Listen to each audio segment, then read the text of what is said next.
Hey everyone, welcome back to the channel. Today I'm going to show you how to use Android's built-in screen recorder.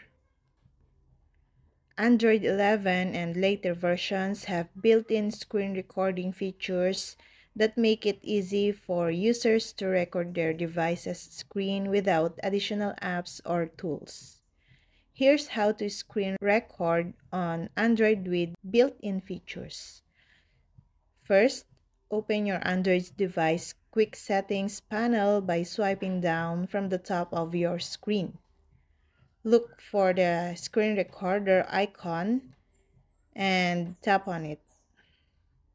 If the screen recorder icon is not visible, tap on the edit icon and add it to your quick settings panel.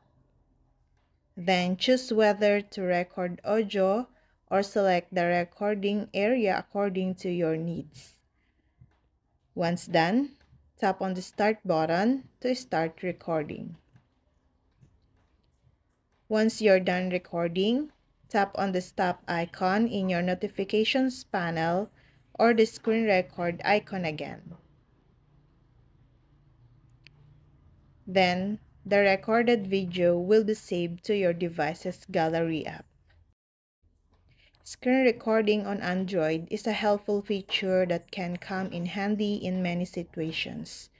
Whether you want to record a tutorial for your YouTube channel, show a friend how to use a particular app, or capture a memorable moment in a game, screen recording can help.